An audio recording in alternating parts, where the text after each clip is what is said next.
Om Ajnanatimidandasya Jnananjana Shalakaya Chakshurun Militam Dhena Tasmai Shri Gurave Namah.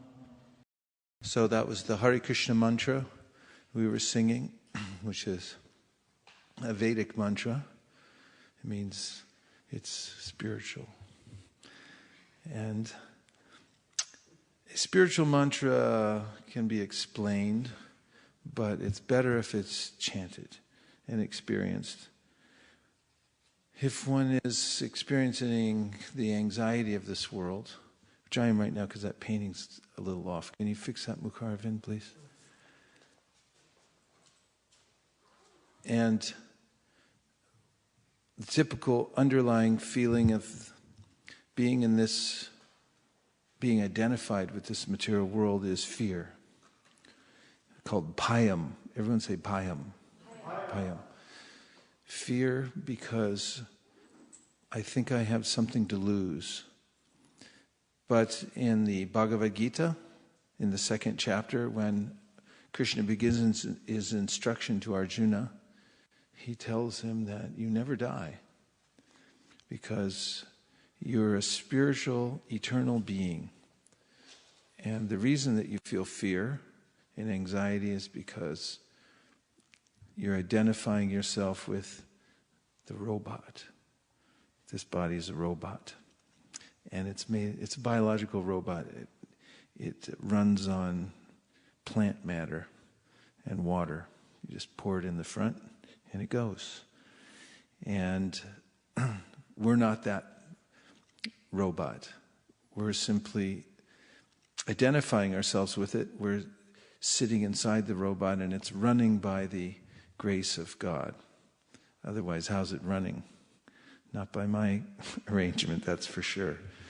Because I can't control it one way or the other, just slightly.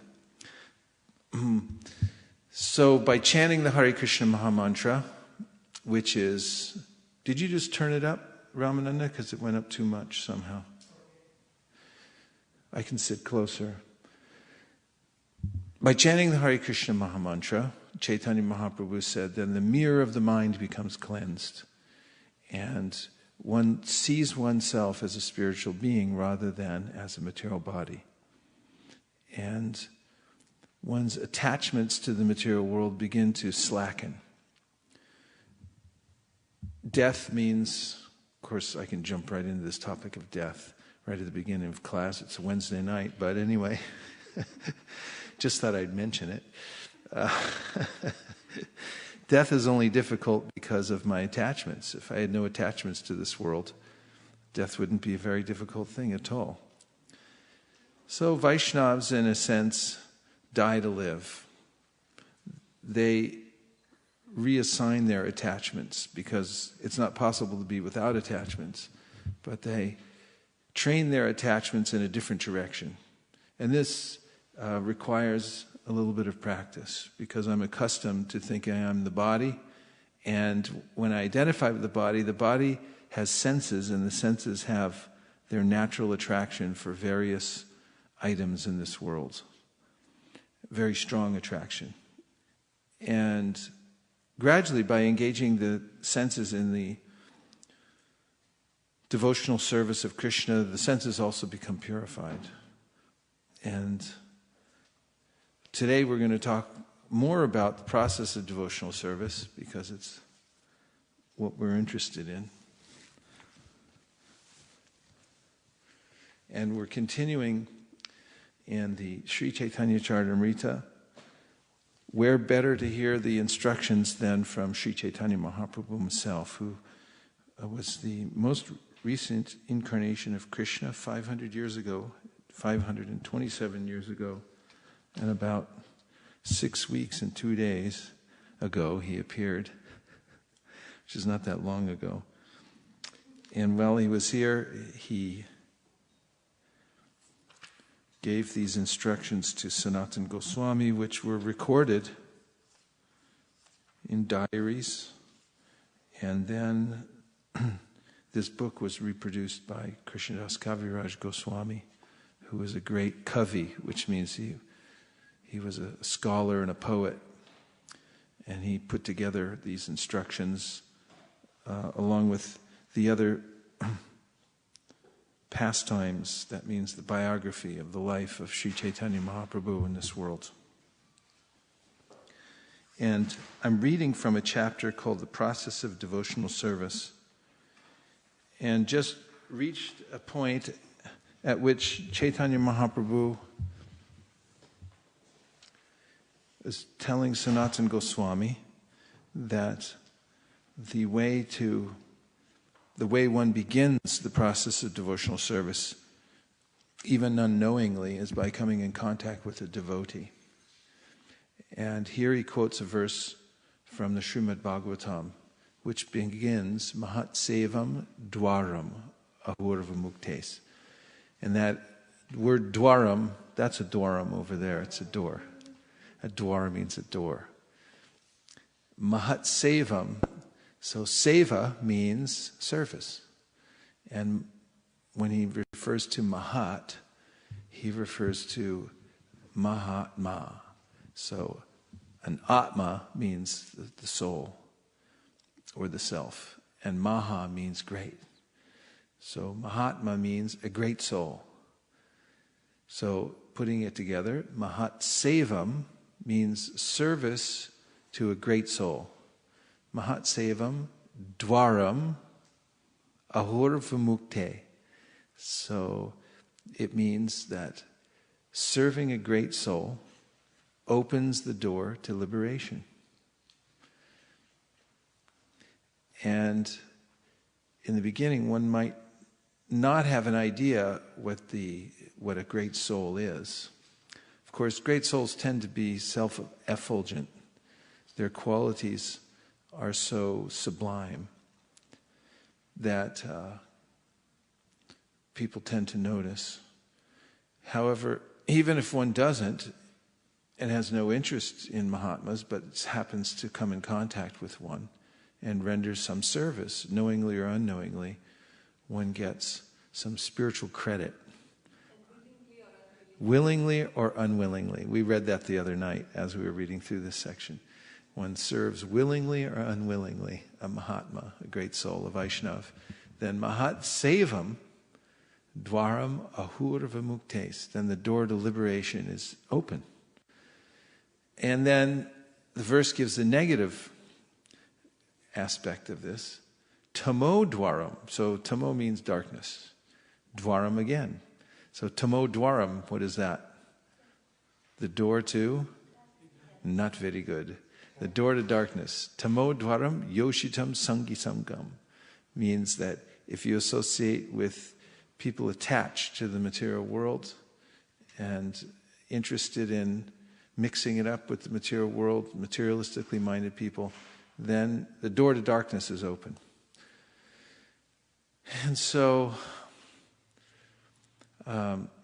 this is a simple formula. When asked, what is a devotee, Caitanya Mahaprabhu just simply said, somebody who avoids bad association. He avoids what another kind of association he called asat sangha. So sat means eternal or real. And asat means the opposite, that which is not real. So sangha, sa-anga. Ananga means a part, and when you say sa-anga, it means two parts come together. So asat sangha means you come together with people or someone who's dedicated to non-truth. That means this material world, the material world is temporary. It's a reflection of the spiritual world. And there's no future in it. Whatever occupation I take up here in this world will be eventually taken away. I have only temporary duties associated with this body. But I have an occupation which is eternal. And that is service to God, service to Krishna. All other occupations are temporary. They're related to this body. What are some temporary occupations that you can think of related to the body? Software engineer. is what we call a temporary occupation. It's definitely your occupation, but it's temporary. It won't survive this lifetime. Hopefully. So, what are some other temporary occupations? Driving? Yeah. Think of things that are even more essential in life. Father, mother.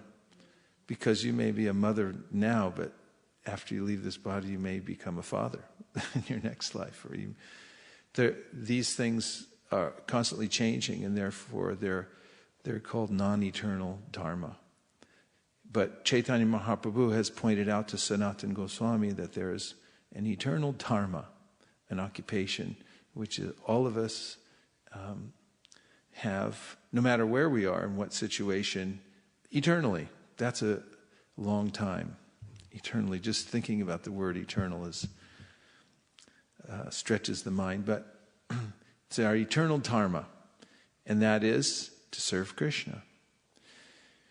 So, by coming in contact with those who are Vaishnavas, that means those whose goal in life is to serve God, and they have no other motive. That's called satsanga. You've made a connection with Sat, with God, through God's agents, those who are dedicated to God. And here, in this section, Caitanya Mahaprabhu is telling Sanatana Goswami in many different ways how important it is to have satsanga. He said it's the beginning of devotional service, it's the middle of devotional service, it's what brings one to the perfection of devotional service, is satsanga.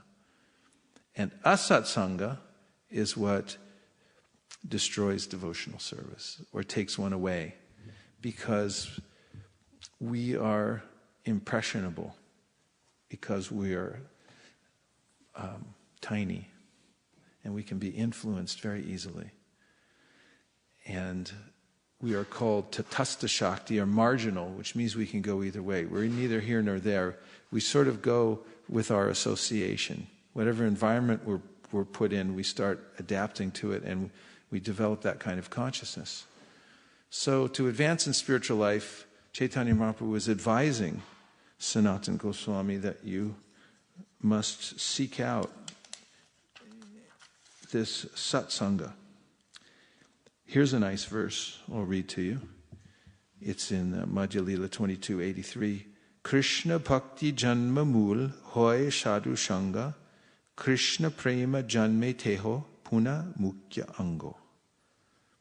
The root cause of devotional service to Krishna is association with advanced devotees. Krishna bhakti janma mool. The root cause, is sadhu sangha. Association with what kind of devotees? Advanced devotees. Even when one's dormant love for Krishna awakens, association with devotees is still most essential. Krishna prema janme teho puna mukya anga. So even when one's love for Krishna awakens, still mukya ango. It's the chief principle.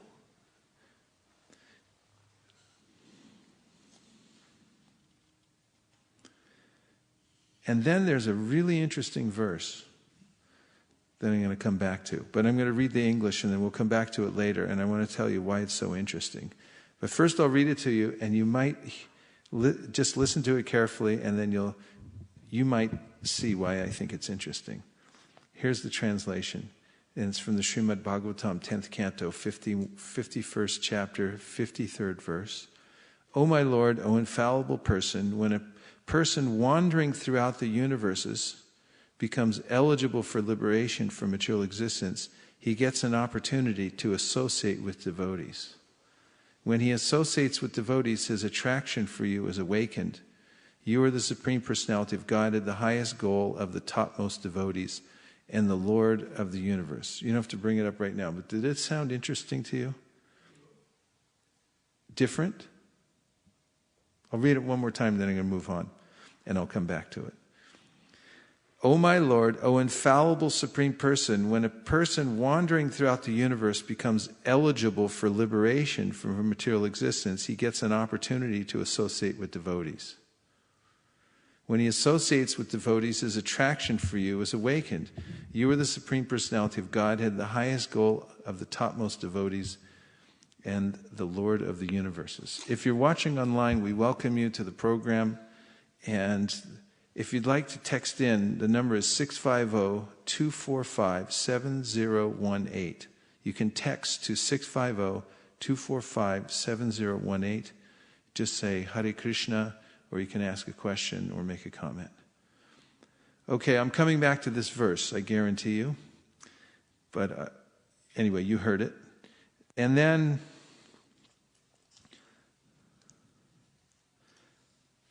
text 85, O devotees, O you who are free from all sins, let me inquire from you about that which is supremely auspicious for all living entities. Association with a pure devotee for even half a moment in this material world is the greatest treasure for human society. And then Mahaprabhu quotes a famous verse from the Bhagavatam, which begins, Satam prasangam mama virya samvido. This is an often quoted verse, and it was spoken by Lord Kapiladev. It's 3:25:25. And again, it's emphasizing association with devotees, and the translation is beautiful. The spiritually powerful message of Godhead can be properly discussed only in a society of devotees, and it is greatly pleasing to hear in that association. If one hears from devotees, the way of transcendental experience quickly opens, and gradually one attains firm faith that in due course develops into attraction and devotion. And a key word in this verse is at the very end. It says, anukramishyati. Anukrama means step by step. It'll follow. The stages of advancement in spiritual life will follow one after another if one simply does this one thing. Satam prasangam mama virya samvido. One stays in the association of advanced devotees and hears and chants. And by that, there's a natural awakening. We'll hear more about that in a little while, unless I run out of time by all my banter in between. In which case, we'll have to try another day. A Vaishnav, this is the next verse. A Vaishnav should always avoid the association of ordinary people. Common people are very much materially attached, especially to women. Vaishnavas should also avoid the company of those who are not devotees of Lord Krishna. So there's a basic principle described in the Shastra. First of all, as I started the discussion, we're not these bodies. These bodies are material designations. They're a vehicle. We're neither male nor female. We actually, in essence, we're female because we're Prakriti. Prakriti means the energy of the Lord, and subordinate to the Purusha, or the energetic, or the Supreme Controller. So, in essence, we are eternal servants and female in spiritual essence. Materially, we may have so many designations as male and female and so on. And the Vedic Shastras describe that the root cause of attachment in the material world, or that which binds one most firmly in this material world, is the inherent and natural attraction on the material platform of male for female and vice versa. And that there's a way, it's described poetically, practically, that there's a knot that gets tied in the heart. When Pumsa striya, these are the words in Sanskrit. Pumsa striya means a male and a female. Pumsa striya maitini bhavanitam. When they become attracted to each other, they come together, they unite, and then there's a way in which there's a very hard knot that gets tied in the heart of both of them that's very difficult to separate. And of course, we are separated because time and tide wait for no man or woman. And whatever one's relationship in this material world will be severed at some point. And my relationship, man to woman, woman to man in this material world, is also not an eternal dharma. It's a temporary relationship. So there's a way in which in the Shastra, or there are admonitions given that don't become overly attached, man for woman, woman for man, in the sense that of just for the material relationship. And the system of varnashrama, which is the progressive way in which Vedic society is set up, is meant so that one can go through various phases of life and gradually become detached from the attraction to the opposite sex. What do you think?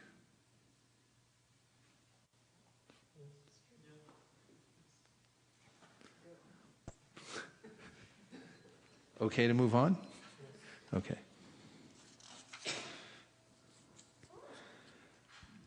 Okay. By association with worldly people, this is the next verse, one becomes devoid of truthfulness, cleanliness, mercy, gravity, spiritual intelligence, shyness, austerity, fame, forgiveness, control of the mind, control of the senses, fortune, and all opportunities. One should not at any time associate with a coarse fool who is bereft of the knowledge of self-realization and who is no more than a toy animal in the hands of a woman. The illusion and bondage that accrue to a man from attachment to any other object are not as complete as that resulting from association with a woman or with men who are attached to women. So again, this is in relationship to the way the material energy is set up, and that is that the male-female combination is entangling. It's there in the spiritual world because we have Radha and Krishna. And what we see, everything in this material world has a male and female aspect. But because the material world is a reflection of the spiritual world, Krishna describes how it's an upside down. When you see a tree on a lake, you see the reflection of the tree in the water. So, as it turns out, in the spiritual world, the male-female relationship is the most celebrated of all, between Lakshmi and Narayan, between Sita Ram, between Radha and Krishna. But when that reflection comes to the material world, and this material world is the temporary reflection of the spiritual world, then when one pursues that relationship, it becomes degrading or entangling. And again, it's referring to materialistic people who are only interested in the material world. In the Varnashram system, it's highly recommended that there's marriage between men and women, and this is never condemned, and their union is never condemned in the Shastra when it's centered around spiritual advancement. When it's centered around material enjoyment, then it becomes the very basis for material enjoyment. And as it's said here in the final sentence, that there's no other object as complete as that resulting from association with a woman or men who are too attached to women. I just noticed when I'm traveling these days, when I go through the airports, first thing, they moved all the duty-free out into the right where you have to walk through the airport. It's same everywhere. In Narita, Tokyo, Bangkok airport, they put a brand new airport, and I was disappointed because they used to have all these handicrafts and kind of nice things you could buy for the deities made out of silk. But now they moved all the duty-free. What's in duty-free? Perfume, liquor, and cigarettes. A few watches thrown in. But not exactly what you want to see if you're crawling through the desert and you need something. But I just noticed that 90% of the advertisements that they put up are pictures of women, because that's the attractive feature in the material world. So the Shastra is giving us this heads up, be careful. Don't become attracted by the external forms in this material world because you will become entangled. And even great kings in history, we hear about Anthony and Cleopatra. And Muchakunda, one of Krishna's devotees, talks about this. He's a great king, but he says that, I may be a big ruler, but I'm controlled because I'm attracted to the opposite sex. So we're getting a clear instruction from this, and you won't hear it anywhere else, because you're not going to hear it if you read New Yorker magazine or the New York Times or the LA Times or anywhere else, this kind of instruction. It's only coming from here. Next verse. It is better to accept the miseries of being encaged within bars and surrounded by burning flames than to associate with those bereft of Krishna consciousness. Such association is a very great hardship. So I think we're getting the idea, right? That's pretty extreme. One should not even see those who are bereft of devotional service and Krishna consciousness and who therefore are devoid of pious activities. Without hesitation, one should take exclusive shelter of Lord Krishna with full confidence, giving up bad association and even neglecting the regulative principles of the 4 varnas and 4 ashrams. That is to say, one should abandon all material attachment. And then Mahaprabhu quotes Sarvadharman Parityaja. And here's the translation given here. After giving up all kinds of religious and occupational duties, if you come to me, the Supreme Personality of Godhead, and take shelter, I shall give you protection from all life's sinful actions. Do not worry.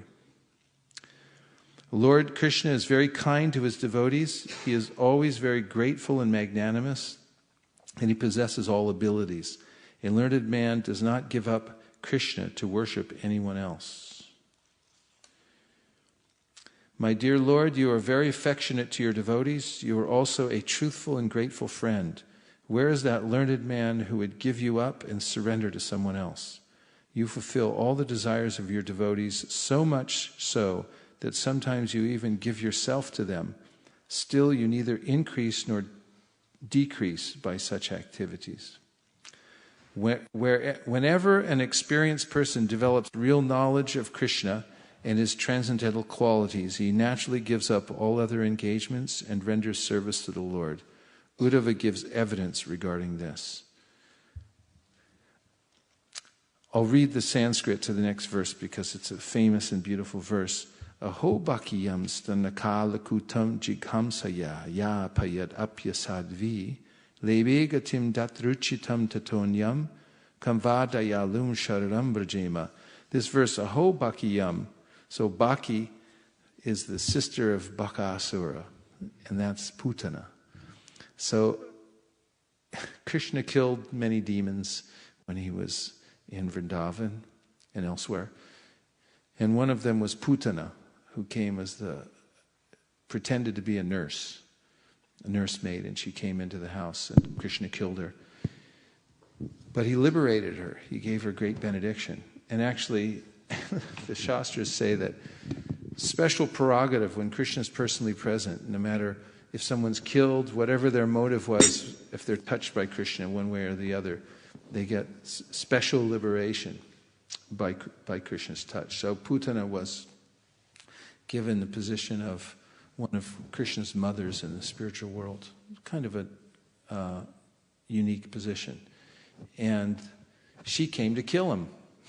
So Uddhava is saying she came to kill Krishna, and he gave her the highest kind of benediction. So who would take shelter of anyone else than Krishna that does such a thing? In fact, in the 10th canto of the Bhagavatam, Lord Brahma is saying that Krishna, you reciprocated so much with Putana when she came to kill you. What do you have left for the residents of Vrindavan now? Because what else can you do? If you liberate your enemies like that. So this is just a glorification of Krishna in a beautiful verse. Aho bhakiyam stanakalakutam. Aho means it's like What is this? This is amazing. This is incredible. Aho bhakyam stanakalu kutam. That this demoness came to kill Krishna, and he just benedicted her like anything. And his pastimes are wonderful like that. So who would take shelter of anyone else? He's asking. Yes? In the one translation you read about the Sarvadharman Parityaja, it says like, unless you leave all your occupational duty and surrender to Krishna, you can't take shelter. So do that? It really means that we have to leave all our occupational duties and then... Should you what? Give up your occupational duties? Why not? Yeah. Give it a shot. Thank you so much. 99. There are two kinds of devotees, those who are fully satiated and free from all material desires, and those who are fully surrendered to the lotus feet of the Lord. Their qualities are one and the same.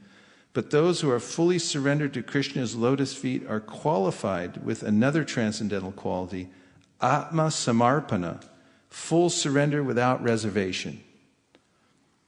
And then comes another famous verse which describes the process of surrender, because Krishna says, surrender to me. And then now everyone says, well, what do I do? How do I surrender? And there's a process. Sharanagati means the path of surrender. So here it is. Anukulyasya sankalpa pratikulyasya varjanam rakshishya titi vishvaso goptritre varanam tata atma nikshepa karpanye shadvida sharanagatihi.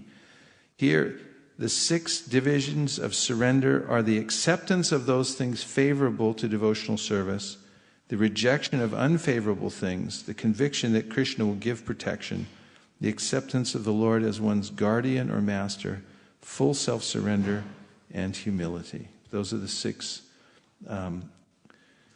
steps to surrender in pure devotional service. And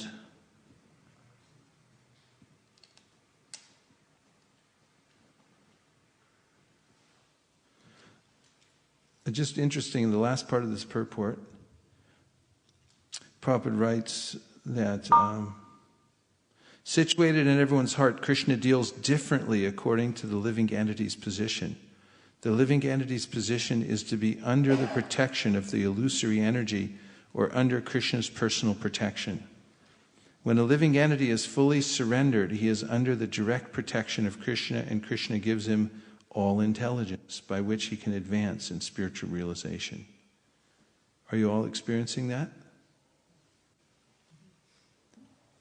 Definitely, right? Otherwise, you wouldn't be here. The non-devotee, however, being under the protection of the illusory energy, increasingly forgets his relationship with Krishna. Sometimes it is asked how Krishna causes one to forget. Krishna personally causes his devotees to forget material activities. And through the agency of Maya, Krishna causes the non-devotee to forget his devotional service to the Lord. This is called apohana. So, yes.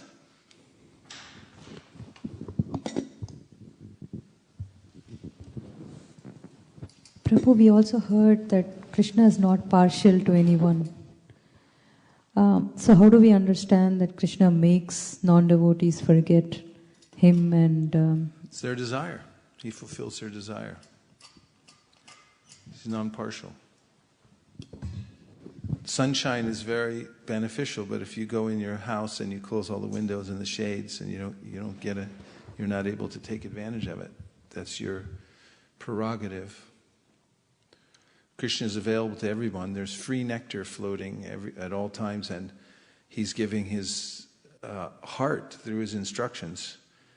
But most people aren't interested. Manushyanam sahasreshu kaschid yatiti siddhaye. Krishna says it himself when he begins giving instructions in the Gita that out of millions of people, hardly a few are interested in spiritual life at all. Which is remarkable for those who are interested in spiritual life, because they think, why would you waste your time doing other things? They're trying to, like Mukharavind, he's trying to figure a way out of all his occupational duties right now.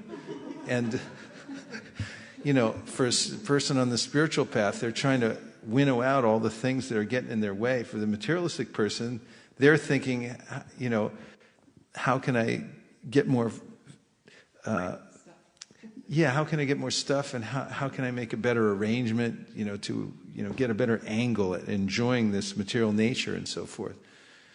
And so Krishna says in the Gita, Yanisha Sarvabhutanam, he describes how a person who's asleep to spiritual life thinks that the person in spiritual life is a fool, and that they're actually sleeping to the real opportunities of life, and vice versa. They can't see that.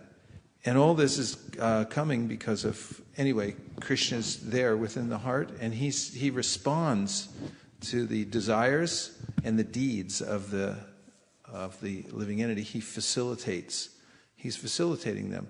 And not that he doesn't give good instruction, but a person who's determined to not surrender to Krishna doesn't want to hear it. La la la la la la la la. And so Krishna facilitates them too. That's how he's neutral. I want to forget you. So he'll empower someone to write a whole book about how there's no God, and give a whole Gandharvika, and then Vital. So Prabhu, I think you answered, but I just want to confirm. So if Krishna is causing them to forget devotional service, so the only loophole is the devotees' association for them to come out of. That's it. Devotees intervene. And the Shastra is here to intervene also. Maya Mugdha Jivaranahi Swata Krishna Gyan. There's a way in which one doesn't automatically come out, but someone has to intervene. And it's not that hard, actually, in a way, because living entities are really, they're neither here nor there. You can really influence the living entity. That's why people, for materialistic reasons, everyone advertises. Hey, look over here. Hey, Jiva, check this out. And a few minutes later, he's like, yeah, okay, I'll buy that. That's a good investment. And then someone else says, no, buy this one. And little attention here or there, and the Tatastha Jiva goes either way. So if one forcefully or systematically presents Krishna consciousness, then there's a way that, little Jiva will go like, hey, that's the best deal I ever heard of. And then Krishna starts giving the impetus within the heart. He said, yeah, now you got the right thing. And then he really gives intelligence for somebody who's sincere and says, yeah, I want to do this spiritual life. And then within the heart, it's like the bells go off. Isn't it? When you find spiritual life, isn't it like in Las Vegas, they have these slot machines. And if you hit one that, it turns up all aces or something like that, you win $1 million. But all these bells start ringing, and there's all these sirens and everything like that. People come running in, to award you your $1 million check. And when you're sincere and you find this connection in Krishna consciousness, it's like that. The bells go off, and it's like, wow. That's Krishna within the heart saying, you found it. You finally won the lottery, the jackpot. Vital? Prabhuji, this was a question on the translation. Here it said that one of the aspects of surrender is the conviction that Krishna will give protection. Yeah. Right? And Krishna also says in Bhagavad Gita that, okay, Arjuna, you boldly proclaim that my devotee will never perish. He gives that kind of assurance as well, Masuchaha. But at the same time, we also hear that he's not bound by rules. And also in Shishtashtakam, Chaitanya Mahaprabhu says that, okay, either you can embrace me or reject me. It's totally up to you. And I heard once Mukund Prabhu also saying that, okay, he's the ultimate dictator. He can do whatever he feels like. So given this, how we can get that kind of conviction that... Well, that's why Krishna told Arjuna to say, my devotee never perishes. Tell them my devotee never perishes, because he always backs up what his devotee says. And the verse Ashlishava Padaratam Vinashnamam Darshana Marmahatam Karotuva, where Lord Chaitanya is expressing this sentiment that you can be present before me or you can abandon me. The devotee is never abandoned. In fact, when Krishna left Vrindavan, there was a reason for it. He was showing the world the attachment his topmost devotees had for him, and how they didn't forget him for a second. In a normal relationship, if someone walks off and goes somewhere else, after a while, people move on with their life after a certain point. All right, it's been 20 years, I'm moving on. But 96 years Krishna was gone from Vrindavan, and they didn't move on for 1 second. They said he'd be back. He said he'd be back in 3 days, and Nanda Maharaj was going to be bringing back. So 3 days from Monday, 3 days from Tuesday, 3 days from Wednesday, 3 days from every day. They're pining for Krishna. When Uddhava went there to see what it was like that Krishna had abandoned them, he felt that, and he's the most intimate devotee with Krishna outside Vrindavan, and Krishna sent him there to deliver a note to the gopis. And so when he went there, he saw, my devotion is insignificant compared to these devotees. They never stop thinking of him 24 hours a day in such an intense way. So that verse is expressing a very high sentiment. It comes at the end of the Antya Lila of the Caitanya Charitamrita, and it's indicative of vipralamba, or this intense emotion of feeling of separation from Krishna, which is very difficult to understand, especially to outsiders, but it's the highest kind of happiness for the devotees. It appears to be suffering externally, but internally it's the highest kind of bliss. But in any case, Krishna is, although he's the supreme autocrat, it's not that he abandons his devotees whimsically. And it's not that the material world and it's the way that karma is set up is some whimsical process. It's not that he's just looking down thinking, oh, let those guys suffer. Every reaction, every kind of interaction we have with the material world is a perfectly balanced process, because Krishna is the perfect moral agent. We only get exactly what we deserve. And it's only for rectification and purification to come to real knowledge. To come to real knowledge, you have to have the perfect process. And Krishna is presenting that in the Bhagavad Gita and everywhere else for our benefit. And if we take it, then he reciprocates. He has said for all time, Ye yata mam prapadyante tamstataiva bhajamyaham. Mama vart manuvartante manusya parta sarvasha. For all people, for all time, as they surrender to me, I reward them accordingly. So there's no instance described in which Krishna neglected someone. In fact, Gajendra says, you're never lazy at all. You're always observing the living entity, and as soon as there's a glimmer of appreciation on the side of the jiva, or an approach, even if it's out of material desire, then Krishna gives them full facility to come closer. In fact, we read verses on Monday night in which it's described how a person who starts the process of satyam dishiti artitam artito nrinam naivartito, I can't remember, but this verse describes how if a person begins devotional service and then they start asking for material things from Krishna, then Krishna gives it to them, but in such a way that they'll never ask for it again. And that instead they'll want to take shelter of him. That's Krishna's nature. That's why we hear this verse, Aho bhakiyam stanakalakutam. He's all good and no bad. So there's no sense in which, Krishna is going to change you up and pull the rug out from underneath you and I'm the supreme independent. That's not how the material world works, and that's not how Krishna reciprocates with devotees who surrender to him. Okay. Prabhuji, I have two questions. One is... what is your name? My name is Jay. Jay. Hare Krishna, Jay. And there's somebody on the phone too.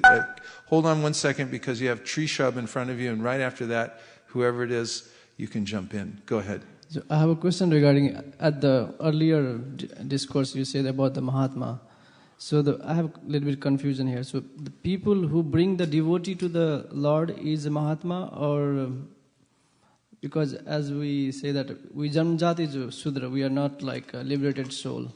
So what do you like the definition of Mahatma? That we just say if we bring somebody like who is non-devotee to the Lord. Krishna gives the definition of Mahatma in the Gita. Mahatmanas tumam partha daivim prakritim ashritaha. So, bhajantyananya manaso gyatva bhutitim avyayam. So Krishna says this is the definition of a Mahatma, a great soul. Mahatmanas tumam partha daivim prakritim ashrita. So ashrita, as you know, means shelter. He says, one who has taken shelter of me is under my protection. That person is a Mahatma. And then he says, bhajantyananya manaso. He's always thinking of me, he's always chanting about me. Gyatva bhutitim avyayam. This is he's engaged in devotional service, always thinking of Krishna, always chanting Krishna's glories, and he's taken shelter of Krishna. That's a Mahatma. So there are different stages of Mahatmas. One who takes shelter of a Mahatma is also a Mahatma. And he may be in a beginning stage of devotional service, and the example that the acharyas give is a mango. A mango's a mango, right? No denying that. It may be a green mango or maybe a ripe mango, but a mango is a mango. So someone may be beginning devotional service, and they may not appear to be perfectly situated in devotional service. They may even have some last vestiges of material attachments, but their main desire is to advance in devotional service. It's not so easy. Once you start devotional practice, everyone has some complexity and some kind of entanglement to get out of. However, even as one's doing that, Krishna says in the Gita, Api chet sudaracharo bhajate mam ananya bhak sadhur eva samantavya samyag vyavasito hisa. That's in the 9th chapter of the Bhagavad Gita, and that is verse number 31, right? Yes? And that's this verse, this emphatically Krishna is saying that if one is situated in devotional service, even if that person shows some dubious character, even if someone shows some kind of bad character, if he's situated in devotional service and going on with the process of devotional service, that person is to be considered a Mahatma, a sadhu. Krishna says it emphatically. He said, you must consider, even if somehow there's a lapse or there's worldly character still left in the person, they're green mango. They're beginning the process. Still, he says, this person is a sadhu. Why? Because, as the next verse says, Shri Pram Bhavati Dharmatma Shashvash Chantim Nagashati Kaunteya Pratidanihi Name Bhakti Pranashiti. That person will quickly come to the perfection of devotional service because he's properly situated. He's engaged in devotional service, and the process is so powerful. Krishna is so merciful and purifying that anyone who sticks to it, no matter where they're coming from now, will come to the perfectional stage by his mercy and the mercy of the devotees. Does that help? Yes. So Mahatma Gandhi, we can take him as I don't know. What was he all about? You got to look individually. I don't make any blanket statements about anybody, but you have to look at a person. Do they qualify as a Mahatma? The main qualification Krishna gives is they have unalloyed devotion. They have unalloyed devotion for Krishna. So whoever it is, they may be a great scholar, they may even know the Bhagavad Gita by heart and so many things, but if they don't have this quality of being an unalloyed devotee of the Lord, then they're not a Mahatma. Wherever you find that quality of sincere intention to serve Krishna, or one who is taking shelter of Krishna to the best of his ability, that person's a Mahatma. Thank you. But, there's these titles in India, like Mahatma this and Sadhu that, and things like that. So you have You have to see for yourself according to standard knowledge. And standard knowledge means Bhagavad Gita and Srimad Bhagavatam. These are arguably and provably the standards of knowledge. Trishab. And then whoever's on the phone. A quick comment, Prabhu. Yes. You were saying about the bells ringing in like when someone wins a lottery. Yes. And you were saying when someone connects to spiritual life, that then also it's the feeling is like that. So I was thinking like all the Vedic literature they talk about, how if someone really elevates or there's some good spiritual activity, then people shower flowers from the sky. Kettle drums And like showers of flowers. So I was thinking, there are people out there watching. If someone does something good and spiritual, then there are people out there watching that. Now something is changing in his life. Definitely. In the Brihat Bhagavatamrita, there's a description of how Gopakumar, when he's in the abode of liberation, he goes everywhere, checks out everything in the whole universe and beyond, and he meets Lord Shiva and his entourage, and then he meets the Vishnu Dutas. The Vishnu Dutas are messengers from Vaikuntha. And they begin instructing him about the power of the holy name and so forth. And then they reveal to him that they come to the material world unseen and they protect the devotees. If you're chanting Hare Krishna, wearing Kuntimala and so forth, you've got Vishnu Dutas watching over you. So don't worry. Abandon your occupation. And who's on the phone that wanted to check in? Hare Krishna Guru Maharaj, this is Bhakti Noah. Please accept my Bhakti Noah, Hare Krishna. Good to hear your voice. Go right ahead. Do you have a comment or a question? Yes, thank you for giving such a wonderful class. I was just thinking about the one point you made about the association and how valuable it is. And the Shastra references you gave were very, very encouraging. And one of the elders in our community has recently been kind of talking a little bit about the other side of the coin, that actually solitude can be very beneficial, although it's not generally talked about. You gave a reference of the Avaduta Brahmana, and how he learned from this one guru, this girl, that it's good to always be alone. And there was a couple of references, but I was wondering if you could share realizations or some Shastra reference of the legitimacy of that statement, and if so, is it in connection with one's advancement and position in life, and how they apply that principle. Could anybody hear that more clear than I did? You were asking, sorry, Bhaktino, we are having a hard time hearing you. That's the fault of our, fault of the interface of the technology here. But I heard you say something about the Avaduta Brahman, and to explain something in reference to the Avaduta Brahman. Yeah, I was wondering if when applying solitude in devotional service, because you were talking about association a lot, and when you apply solitude, does it have anything to do with one's advancement or position in life, or do you have any realizations on that subject of solitude? With association. Oh, how does solitude help? Well, Krishna recommends solitude in the Bhagavad Gita. In the 13th chapter, 8 through 12, there's a list of 20 items that lead to knowledge, perfection of knowledge.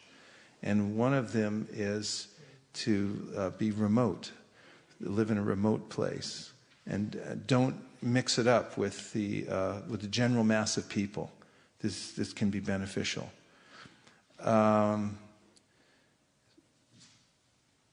Really, in our line, for instance, the mood of Prahlad Maharaj was that some sadhus go off to the caves and the mountains and they try for this solitude because they're interested in their own advancement. And he said they may not be as perfect as someone who moves to the big cities and towns like Mountain View, one of the big towns in the world, and tries to liberate others as part of his duty. For that's Prahlad Maharaj. He said the person who goes for the solitude may not be as perfect. And the way our acharyas discuss solitude or or even for that matter, Maunavrat, being silent, is that you talk about Krishna and you talk about your service to Krishna. You don't talk nonsense. That's silence. And similarly, solitude is when you don't have any materialistic association. In other words, you don't associate with materialistic people. So you might even live in a big city, but if you don't open your heart to materialistic association because you're interested in something else and you only associate with devotees, that's solitude. However, if you go off to the forest and just try to live by yourself and be quiet and so forth, and that kind of, it may help at some point for a limited amount of time to take a little retreat so you can think and reorganize your service and your bhajan and everything like that. But in general, it's not recommended on our line to go off by yourself. It's even Prabhupada, when he talks about people, devotees taking sannyas, he says that actually, this is in the Bhagavatam, he says that sannyas means connecting yourself with higher association. It doesn't mean becoming independent or, completely detached from all other people. The Avadhuta Brahmin was he was very entangled and he went through some rough times. He was wealthy, but he was stingy, and the demigods forsake him, and so did all his friends. He lost all his wealth. And just out of good fortune, he became disgusted with his life and decided to surrender to God. So he had really nobody to associate with, so he went off on his own. And as my Sankirtan leader told me once in New York, it was Romapad Swami, I forget what, it was the winter time, and I had been distributing books at the airport. It was slow. So he said, you should go on traveling Sankirtan. And I said, great, I'll go on traveling Sankirtan. He said, I got a car for you and everything. And I said, okay, I'm ready. Who am I going with? And he said, nobody, by yourself. I said, aren't I supposed to go with... Isn't it like a Sankirtan party? And he said, Prabhupada said, Krishna's in your heart. You should never feel alone. So I took his order and his advice, and I jumped in that VW bus, and I started driving down the turnpike and realized in the freezing cold weather that there was no heat in that van. And I just chalked out my own course because I was doing what I was told to do, and it was the most ecstatic time I'd ever had. I stayed out for a couple of weeks, and I kept running into people who, said, hey, you need a place to stay, you can stay here. And then I ran into other devotees, and everything just unfolded perfectly. And I was just amazed at because we talk about how Krishna is in the heart, and you're never alone. This is actually the dharma of a sannyasi, to be able to go anywhere in the world and not feel alone. So factually, we're never alone. But as far as our cultivation of Krishna consciousness goes, we should seek advanced association. Hear and chant in the association of advanced devotees. Serve in the association of advanced devotees. That, as we heard earlier, is really the essence, the mool, the root of all advancement in devotional service. Is that okay, Noah? Yes, thank you, Guru Maharaj. Thanks for joining. Good to hear your voice. I'm really thrilled. Hare Krishna. I'm going to keep going because I have a few more points to make that I could go another 3 hours with the amount of material I have here. But what to do? Here we go. One whose body is fully surrendered takes shelter at the holy place where Krishna had his pastimes, and he prays to the Lord, my Lord, I am yours. Understanding this with his mind, he enjoys spiritual bliss. When a devotee thus fully surrenders under Krishna's lotus feet, Krishna accepts him as one of his confidential associates. Isn't that nice? As soon as you surrender to Krishna, then he just accepts you. You're one of mine. The living entity who is subjected to birth and death attains immortality when he gives up all material activities, dedicates his life to the execution of my order, and acts according to my directions. In this way, he becomes fit to enjoy the spiritual bliss derived from exchanging loving mellows with me. My dear Sanatana, Please now hear about the regulative principles for the execution of devotional service. Are you all ready? Yes. Charlene, you ready? I could tell. By this process, one can attain the highest perfection of love of Godhead, which is the most desirable treasure. When transcendental devotional service by which love for Krishna is attained is executed by the senses, it is called sadhana bhakti, or the regulative discharge of devotional service. Such devotion eternally exists within the heart of every living entity. The awakening of this eternal devotion is the potentiality of devotional service in practice. So this is exciting because it's already there. That eternal relationship with Krishna and the love for Krishna is there within our heart. It needs, the potentiality is there. It needs to be reawakened. And the process for reawakening it is called devotional service in practice. So you got to practice a lot.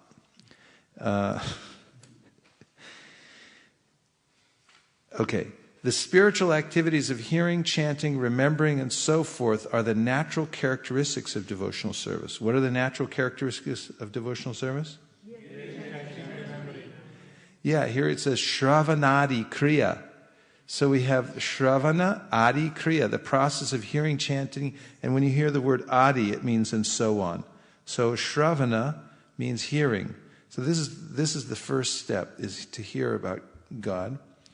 And then you can advance. And then it leads to chanting, remembering, and so on. Pure love for Krishna is eternally established in the hearts of the living entities. It is not something to be gained from another source. When the heart is purified by hearing and chanting, this love naturally awakens. There are two processes of practical devotional service. One is regulative devotional service, and the other is spontaneous devotional service. And I'm going to read the next verse and purport. So lean in, listen very carefully, because here Prabhupada gives a summary of how one goes from regulative devotional service to spontaneous devotional service. And there's a lot of misunderstanding around this point, but Prabhupada's purports are so clear and easy to understand that after you hear this, I don't think you'll ever have another misunderstanding in your life.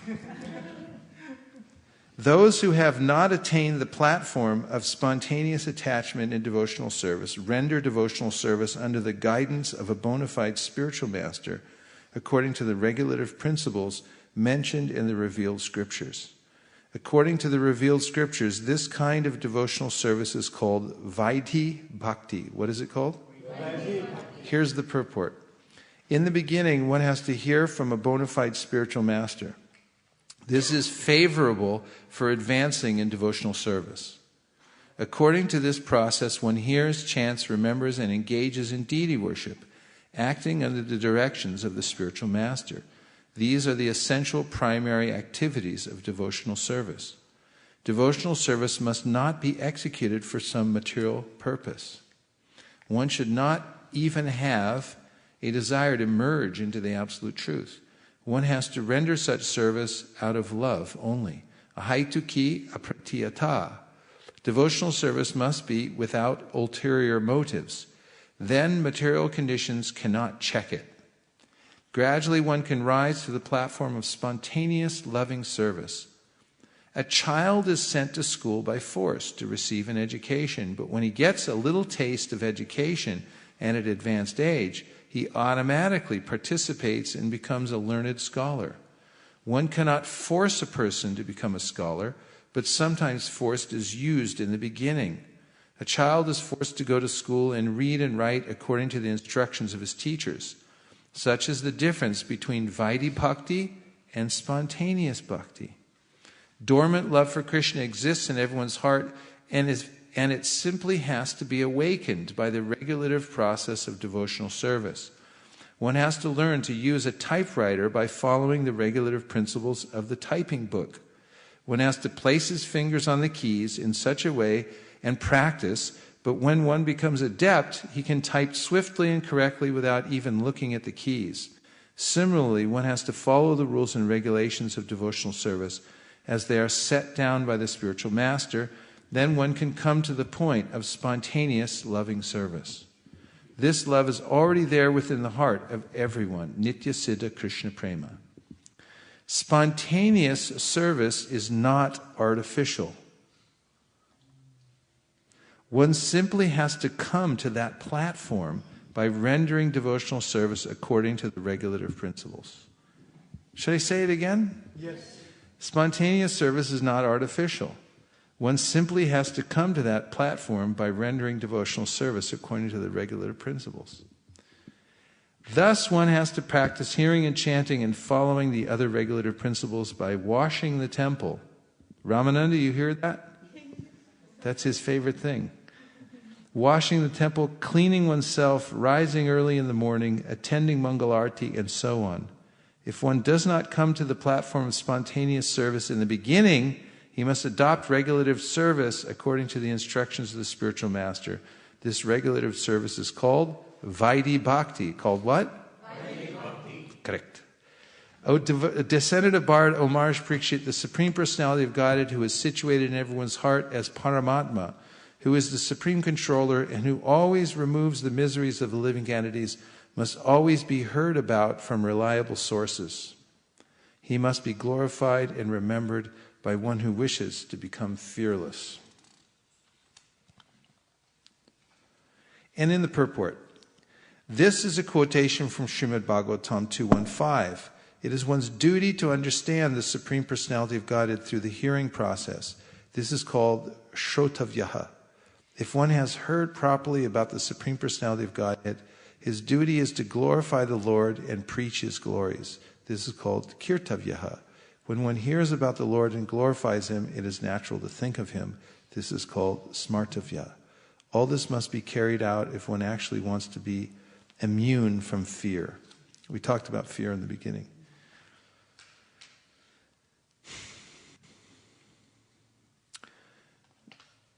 From the mouth of Brahma, any questions or comments from now?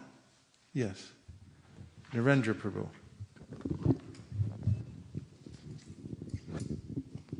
Just a very simple comment. The Ram gave some instructions to Sabri, and he said that there are 9 ways of bhakti, and the very first bhakti is satsang. Yeah, that's pretty much what we heard here also. Yes. Is that you get satsang knowingly, unknowingly, willingly, or unwillingly. Yeah. And this plants the seed in the heart. And the idea is he told her that this is the first form of bhakti. This is the first step towards bhakti. Yeah. Adau Shraddha Tata Sadhusanga. So Rupa Goswami says, first comes Shraddha, but then he explains, before you get Shraddha, you have to get Agyata Sukriti, and Agyata Sukriti means satsang, knowingly or unknowingly. Actually, it means unknowingly, because in the beginning you don't have faith, you don't know what it is, so you get some unknowingly you associate with devotees. Then you get Shraddha, then you come back for more, and you want Sadhu Sangha. Another question or point? Shraddha.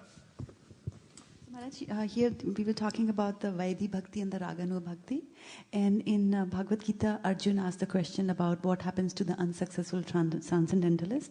So one is born in the aristocratic family and other is born in the family of transcendentalists. So is there some relationship that one will be born as a Vaidhi Bhakt and other will be born as a Raganuka? Well, just the correlation is that according to one's advancement, if one makes 24% advancement in this life, then he begins at 25. There's no, exact correlation according to the, what we're talking about here. But really, what he's describing there is that whatever advancement you make is never lost. You pick up in your next life. Krishna reminds you and sets you up so you can continue with what you're doing. You get forward progress. Forward motion is counted. Yeah, thank you. Okay. Yeah, the best thing is to be born in the family of Vaishnavas. Right? Vrindavan? Yeah. Hare Krishna Maharaj. Just a small comment. in the previous purport we were discussing about, it was mentioned about how the child is sent to school by force at the beginning. And the thought that came to my mind was quite a few times we have mentioned that take it as a medicine, even if you don't appreciate the taste. I mean, just keep taking it, and at some point the medicine is already acting. But just like it's suffering from jaundice, that it tastes bitter, but keep on taking and taking and taking. So that's what I was trying to connect with, the force at the beginning, but later you actually get that ruchi, and then you start. Yeah, nice. Thanks for bringing up that example. It's very apt. Jay?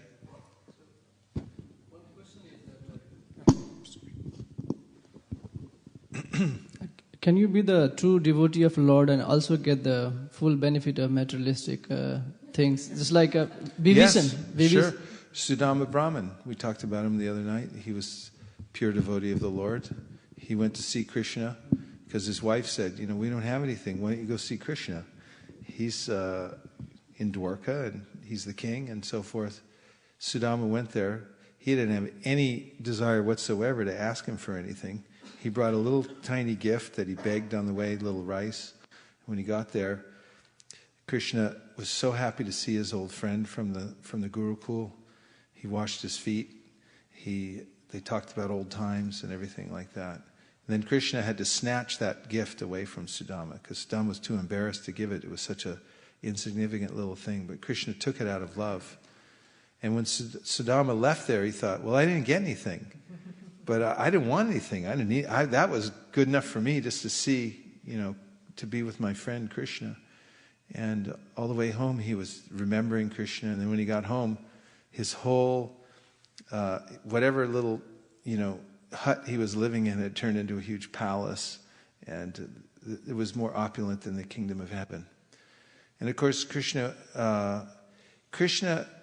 for a person when materialistic things will ruin him and ruin his devotional service, he does the opposite. He takes them away. Sudama was the other way. He was actually attached to renunciation. So Krishna gave him opulence. But in the Mahabharata, Krishna says to Yudhishthira, Yasyaham anugrinami harishe tadhanam shanai. When I start showing my real mercy to somebody who's materially attached, I start taking away all his money. And then everyone forsakes him and says, hey, you're a loser. Get out of here. And he has nowhere else to go except take shelter of Krishna. So it depends. And if your question is, can you have devotional service and still live happily in the material world? Only a fool can live happily in the material world. This is what the Bhagavatam says. There's two kinds of people that are happy. The complete fool who's just absorbed, like pigs seem to be happy. I watch them in Vrindavan. They never take their nose off the ground because they're always eating something. And if you separate their nose from the ground for 2 seconds, they'll go crazy. And so materialistic people who are they go from one thing to the next thinking that, I'm going to enjoy this next thing, then they don't stop to think about their existence or anything. They're in ignorance. And this is a fool's paradise. And then there's the Paramahamsa who's completely liberated, has no attachment in the material world at all. And that person's also happy. But everyone in between who's endeavoring for spiritual life but isn't there yet suffers like anything. And that's good. Suffering is purifying. Pain is purifying. Suffering is purifying. Not that we go out of our way for it. Of course we do. That's what tapasya means. We take some voluntary suffering for the right purpose. But it shouldn't be harsh. Actually, Shastra says it shouldn't be harsh, because if you take harsh austerities, it makes your heart hard. But you should take devotional austerities, and then you become purified. But you can't have your cake and eat it too. That's one thing. You can't think, Krishna, I love you, but please let me be attached to the material world. Krishna will outsmart you every time. He'll take that impetus that you have for devotional service, and then he'll give you the other things that you want in such a way that you won't want them anymore. You really want that? Here, take it. And then you go, God, I don't want that anymore. It's horrible, and that's ruined my life, and now I'm dying because of it, or whatever. And then you have to take full shelter of Krishna. Vishaka Lila? Better to voluntarily surrender to Krishna. That's just the best program, is just give up. Prabhu, I want to clarify my understanding followed by a question. Okay. So, spontaneous devotional service has the elements of Vaidhi Bhakti. It's just that it's part of devotional service and practice. The but spontaneous devotional service is part of that. It's an extension of that, yes. Yeah, but it's done with more natural taste than as a matter of duty. Not more natural taste, it is a natural taste. There's a natural taste. Devotional service is tasty, but in the beginning I can't taste it because I have jaundice. Okay. So, and the kind of rules and regulations we're practicing are under the direction of the Goswamis of Vrindavan, who are the direct disciples of Lord Chaitanya Mahaprabhu. And the kind of Vaidhi or regulative devotional service that we're doing is meant to wake up spontaneous devotional service. It's not rules and regulations for the sake of rules and regulations because we want to worship Krishna in a mechanical way, but it's because I don't have a taste. Therefore, I follow these regulations, which we're about to hear about, some of them. And by proximity to these activities of devotional service, like worshiping Tulsi Devi, this will wake up spontaneous love in your heart. My first experience coming to the temple, I couldn't believe how blissful that Tulsi Artik was. It was in San Francisco. The temple was all white because it used to be a funeral parlor. And there was a skylight in the middle of the ceiling. It was a beautiful temple.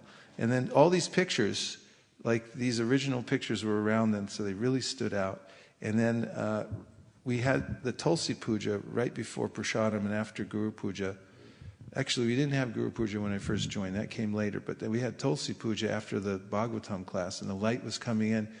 And devotees were circumambulating Tulsi and singing that song. And I thought, it just doesn't get any better than this. And I had no idea who Tulsi was or anything. I just said, this is the happiest thing I've ever done in my life.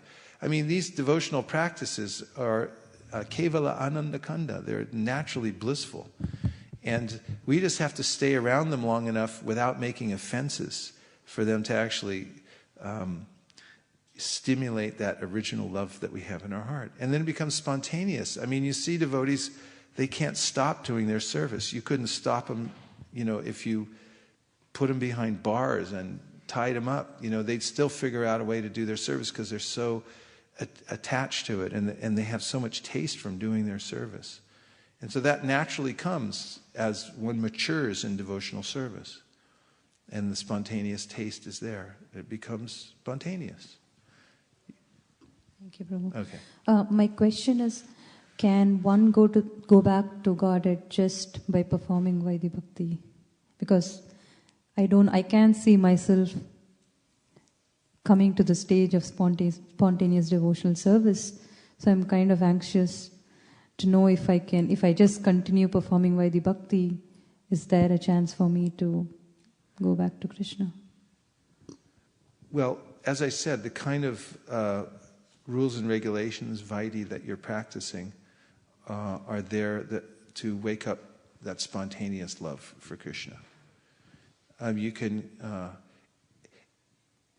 You'll go where you're attracted. And devotees who are spontaneously attracted to Krishna go to Goloka Vrindavan.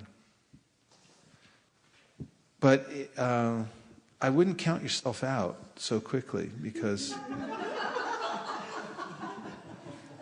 although it seems like a difficult thing, there's so many encouragements throughout the Chaitanya Charitamrita and the Srimad Bhagavatam. In fact, I want to read one for you before we finish, so I better budget my time. I'm going to go on just a little bit more, and then because I set up the class on Saturday for talking about spontaneous devotional service, I can easily overlap these two because, we're running out of time. But I'll read you a very optimistic verse. They're all optimistic.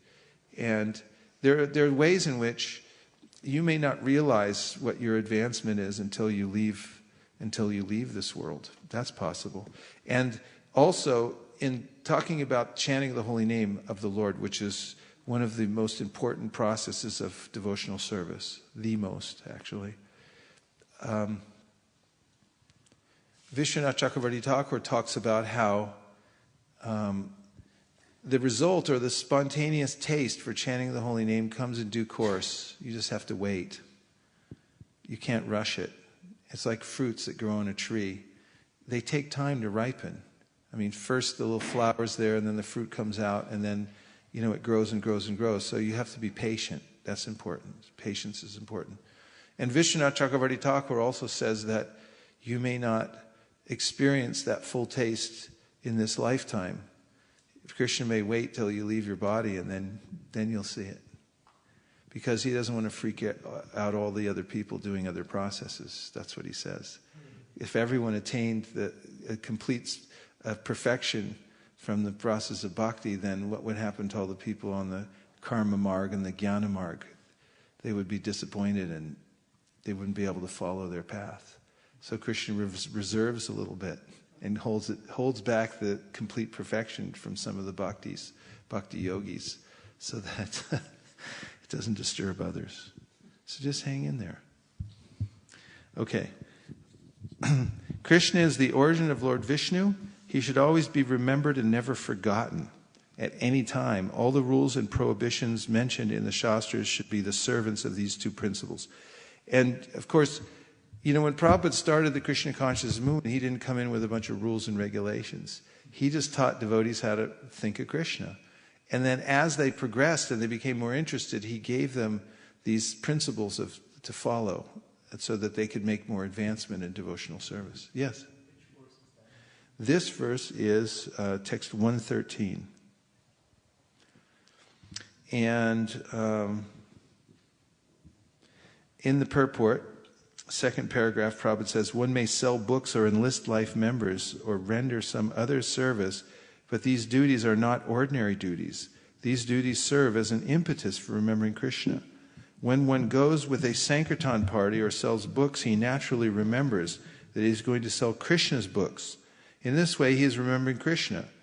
When one goes to enlist a life member, he talks about Krishna and thereby remembers him. Smarta vyasa tatam vishnur vismartavyo najatuchit. The conclusion is that one must act in such a way that he will always remember Krishna, and one must refrain from doing things that make him forget Krishna. These two principles form the basic background of Krishna consciousness. Then Lord Caitanya says, I shall say something about the various practices of devotional service, which is expanded in so many ways. I wish to speak briefly of the essential practices. Here we go. I'll get a few of them in because I don't think I can get to the end of 64 and still read to the purport to encourage you. But so, text 115. On the path of regulative devotional service, one must observe the following items.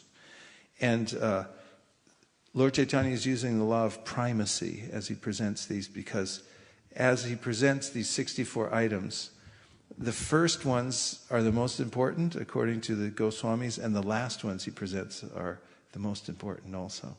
So he gives a set of beginning, what is most important for one beginning in devotional service, and at the end, for the five most important for advancing in devotional service.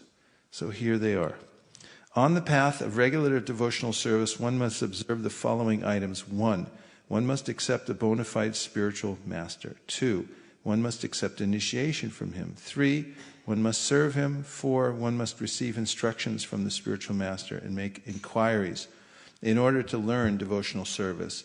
5, one must follow in the footsteps of the previous acharyas and follow the directions given by the spiritual master. The next steps are as follows. 6, one should be prepared to give up everything for Krishna's satisfaction, and one should also accept everything for Krishna's satisfaction. 7, one must live in a place where Krishna is present, a city like Vrindavan or Mathura or a Krishna temple. 8, one should acquire a livelihood that is just sufficient to keep the body and soul together. 9, one must fast on Ekadashi day. 10, one must worship Datri trees, banyan trees, cows, brahmanas, and devotees of Lord Vishnu. 11, one should avoid offenses against devotional service and the holy name. Datri is the Amalaki. or known in the West as gooseberry. But it's glorified in the Shastra as a tree that's very dear to Krishna. It's one of his vibhutis, and it's very dear to Krishna. And devotees, they wear amalaki seeds around their neck, along with tulsi. There is the tulsi and amalaki mahatmya that describes all these things. I'll bet you never guess who I got it from. Yeah, you know that's where it came from. From Madhava Maharaj. The 12th, along with my Amalaki necklace that I have on right now. The 12th item, and he won't ever let me take it off. The 12th item is to give up the company of non-devotees. 13, one should not accept an unlimited number of disciples. 14, one should not partially study many scriptures just to be able to give references and expand explanations. There are a couple of really important points here. One about accepting disciples. Now listen to Prabhupada's purport. Very interesting. Accepting an unlimited number of disciples, of devotees or disciples, is very risky for one who is not a preacher. According to Srila Jiva Goswami, a preacher has to accept many disciples to expand the cult of Sri Caitanya Mahaprabhu. This is risky because when a spiritual master accepts a disciple, he naturally accepts the disciple's sinful activities and their reactions. Unless he is very powerful, he cannot assimilate all the sinful reactions of his disciples, and he has to suffer the consequences. Therefore, it is generally forbidden to accept many disciples. One should not partially study a book just to pose oneself as a great scholar by being able to refer to scriptures.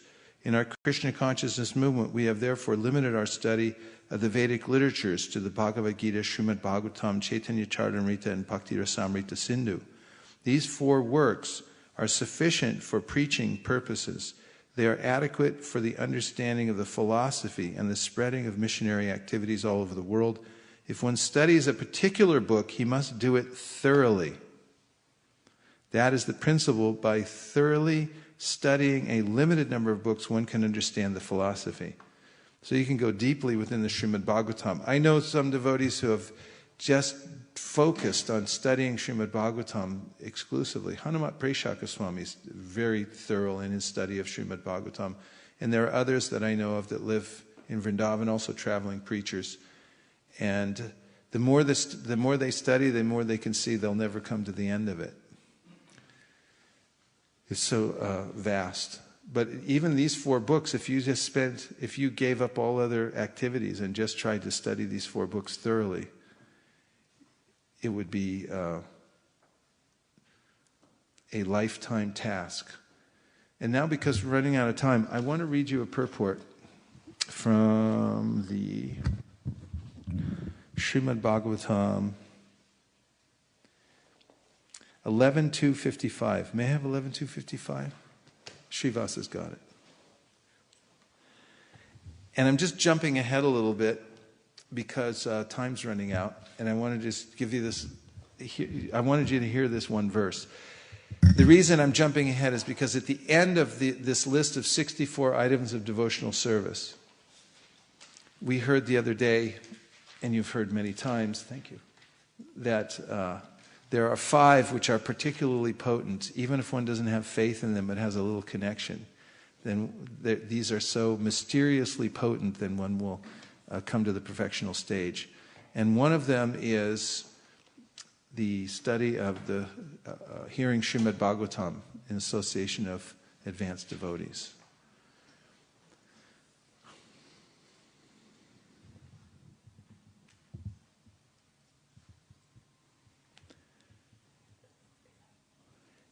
And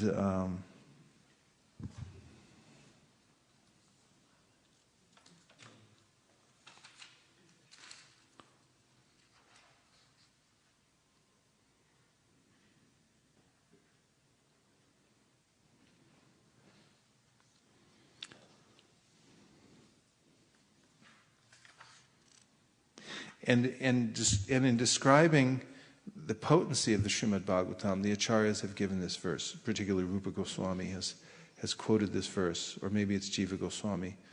in his commentary of Rupa Goswami's listing of Srimad Bhagavatam as being one of the most potent activities for advancing in devotional service.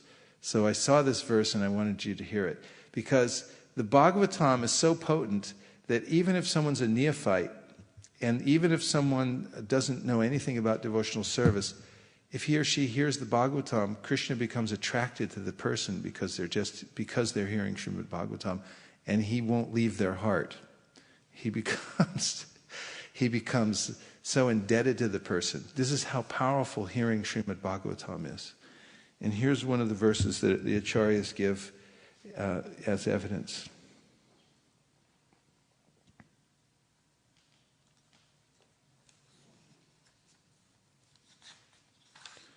The Supreme Personality of Godhead is so kind to the conditioned souls that if they call upon Him by speaking His holy name, even unintentionally or unwillingly, the Lord is inclined to destroy innumerable sinful reactions in their hearts. Therefore, when a devotee who has taken shelter of the Lord's lotus feet chants the holy name of Krishna with genuine love, the Supreme Personality of Godhead can never give up the heart of such a devotee. One who has thus captured the Supreme Lord within his heart is known as Bhagavat Pradhan, the most exalted devotee of the Lord. In Pranaya Rasayana means the ropes of love. Ropes of love. And I'm going to read the verse one more time. The Supreme Personality of Godhead is so kind to the conditioned souls that if they call upon Him by speaking His holy name, even unintentionally or unwillingly, the Lord is inclined to destroy innumerable sinful reactions in their hearts. Therefore, when a devotee who has taken shelter of the Lord's lotus feet chants the holy name of Krishna with genuine love, the Supreme Personality of Godhead can never give up the heart of such a devotee. One who has thus captured the Supreme Lord within his heart is to be known as a Bhagavat Pradhan, the most exalted devotee of the Lord. And there's a purport that goes with that, but we've run out of time. Any last comments? Hey, by the way, did you like that verse? Yes. But not very much? Very much. Okay. Just checking. Because it really floored me when I read that verse today. Just remembering, hearing those things encourages your devotional service. You may think, oh, I'll never attain anything. But Krishna is so merciful to everyone and to all the living entities. If you make a little endeavor, even unintentionally, what to speak if you're intentionally doing these things, that what will be the results? This is what the Shastras and the great devotees keep saying. So, yes. Today, everything I can relate, because last week I was in LA Temple, and the very first time I went to the Mangala Arati, and it was like the Tulsi. Give him a hand.